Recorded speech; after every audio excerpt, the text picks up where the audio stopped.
On this episode of Patents Past to Present, we'll explore the history of the multifocal lens, also known as the bifocal. I'm actually wearing one right now. If you are of a certain age, you're going to need a little bit of help both reading and driving, so that's why I've got them. Now, along the way, we'll meet two inventors. One you know and one you certainly don't, but both known for lots of other things other than optics. In short, their side projects made a huge difference in all our lives.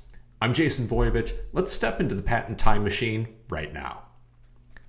See, I like to think about every patent as a time machine because every inventor needs to show through their citations why their invention is unique. What we're going to start with, interestingly enough, is a multifocal contact lens like this one. This one's from Alcon, and I hope you couldn't see in there that the prescription was a -6.5 in my right eye. So you know why I might be choosing multifocal contact lenses over multifocal glasses like this one. Is even as good as the new lens technology has gotten, it's not quite good enough. We're going to start with this one. The patent you're looking at on the screen right now was filed in 2014. I actually looked it up. They have a patent website on Alcon, so you can actually see which ones they are. What you're looking at here is the Air Optics Aqua Multifocal Contact Lens, US patent number 9557579, and a couple of others. But what's really cool about this one is they go into a lot of detail on the technical word here, which is presbyopia. This one's interesting, and you can see on the screen over here that what's unique about this, and really the gist of the patent for this multifocal, is that you can see here's the outside of the contact lens. You can see here the 13.8 to 14.6 millimeters. And then there's two inner rings, and here's the unique part of the patent is that this is a transition zone. This is the magnification area here in the center for reading close up. The outer ring is more the farther away stuff. And then this transition zone in the center, earlier versions of this and even earlier versions of bifocals had a really distinct transition between distance and close up that made them really difficult to actually use on a day-to-day basis. Most bifocals today are what they call no-line bifocals, and the newest ones I just got a couple of weeks ago actually use a technology that will grind the lens based on how your eye actually works. So you wear this kind of VR headset for a little while and it will grind them in so that there's even less of a transition zone. But this patent is essentially the same thing, creating a transition zone between the distance and the near-in reading and make it a lot easier for people like me with really strong prescriptions to be able to switch back and forth. They used to make me really dizzy. So what's interesting, there's plenty of background on the invention itself, plenty of background on the claims. What's really cool is when you get all the way down, you can look at this yourself. This is the time machine part right here, the patent citations, 32 of them in fact.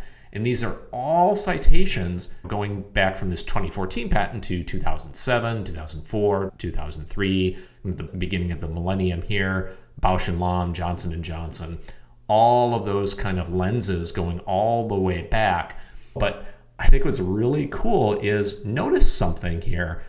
There's pretty much a straight line progression all the way from 1997 all the way to 2014. But then there's this interesting patent 4195919 back from 1980 from William A. Shelton. This is the inventor that I doubt you've heard of. So we're going to go take a look at his patent and why this is so interesting and why he specifically is so interesting. So let's take a look at what he had here. This is the different patent. This is a contact lens with reduced spherical aberration for aphakic eyes. All right. Now, aphakic eyes are not presbyopia. It's not what I have. This is from the Cleveland Clinic. This is aphakia. Essentially, you're missing the lens, and it's either been surgically removed or whatever the case may be, which means you have to have really big glasses. Like mine are pretty thick, but the kind of glasses you needed to have in 1980 to correct this condition were Coke bottle glasses, really thick and really heavy, really uncomfortable. His idea was to create essentially a multifocal lens. This is back in those days a hard contact lens. They used to have those things called hard lenses and soft lenses. All modern ones are really soft lenses. This one, though, is really is like an artificial lens for your eye. The basic idea for Alcon's patent right here goes all the way back to this guy trying to treat something completely different back in the late 1970s. Okay, so we've got this and we've traced that history back, which is really cool that, hey, it came from a disability, a surgical disability, went to a mainline product, which is one lesson in and of itself. But what I think is really interesting is going to search for William A. Shelton and taking a look at his patent portfolio. Now, he has 7 patents in his portfolio, and you'll notice this is the first one right up here, the contact lens with reduced spherical aberration, 1977, granted 1980. An individual patent, if you remember from the last one. So he did this himself, not as part of a company.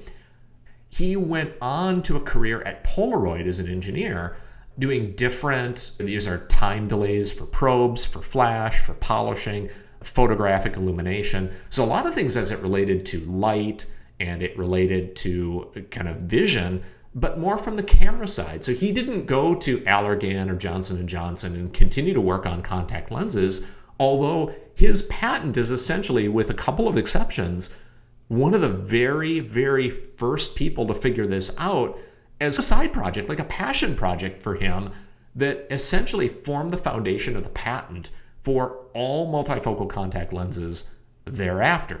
Now, what's interesting is his patent expired in 1997, like all patents do. And that's when, if you'll notice, that most of that activity in the industry heated up afterwards. Now, were they waiting for that patent to expire? Not necessarily, but it certainly helps when patents expire and you have more freedom at that point. It seems not coincidental to me that really blew up at that time. Now, had he gone to Johnson & Johnson, Allergan, or one of these companies, would that have sped the development of multifocal lenses? Impossible to know, but an interesting thing to think about. Now, what I think is really also interesting about William Shelton is he had this invention right here, a software system for collecting and displaying weather information, 1994, essentially after he retired, and was that type of person who kept thinking about different ways to solve problems that he saw out in the world, which I think is just fascinating and frankly reminds me of someone else that I know from my first book. My first book was Marketer in Chief, How Each President Sold the American Idea. What was cool about that is the archetype for marketer in chief in the United States was Benjamin Franklin. Now, most people, that's the inventor you've heard of for sure. Most people know about Benjamin Franklin from his work in early American independence. He was what we call a founding father, founding parent, as maybe a better term. He was a printer. He coined the slogan, "Join or Die," to help promote colonial cohesion, to fight the British, author of the Silence Do-Good letters, a marketer extraordinaire. But what people forget is he was an inventor and a polymath extraordinaire as well. He invented a lot of things that people know and some things people don't. He certainly invented the Franklin stove. He invented the lightning rod and related, coined some of the first terms for the battery. There just weren't terms for electrical storage at that time, but he coined them. More than that, he invented swim fins that you could put on your hands or put on your feet. The fins that a lot of swimmers and divers wear today, he invented them. He also invented a flexible catheter. Now, what's interesting about that is the prior design was rigid. I'll let you think about that one for a second and realize, if you've ever had to have one, the debt you owe to Benjamin Franklin right now, and I bet you were appreciating him a little bit more right now, aren't you? But one thing that Benjamin Franklin is also reasonably well known for is his invention of the bifocal. Essentially how he did it is he took regular glasses, he cut them in half, cut the lenses in half. The top half were distance, the bottom half were a stronger grind so he could read close up. Obviously, he was getting older as he did that. Most of us, as we age, run into that issue. But you have to think about why. What problem was he trying to solve? Obviously, everyone had that problem, but he uniquely had that problem. Here's why. He spent a lot of time in France. Most of that was to help promote the cause of American independence. France was a rival of the British, and he was trying to secure funding for the American Revolution, and ultimately was successful. He spoke French in a very awkward, stilted way. He was never really good at it. So he needed to be able, at dinner parties, which is where you raised a lot of that money, he needed to be able to see the facial expressions in the lips of the people talking so he could help puzzle out what they were saying. And he needed to be able to read and look at the food in front of him. So he was solving a very practical problem. And he caught the bug for invention. And so many other inventors, if you look at them and you kind of start to kind of do this kind of patent time machine like I love to do, and you find inventors, they are just get good at solving problems. So Shelton might not be as well known as Benjamin Franklin, but he's cut from the same mold. And I think we need more people like that. Who knows? That might be you. And what will you invent? Even your side project, even the thing that's a passion project, it's on the side, you're not really paying much attention to it, pursue it. Keep working on it, because it might end up helping a lot of people like me maybe see a little bit better. Stay curious, and I'll see you next time on Patents Past to Present.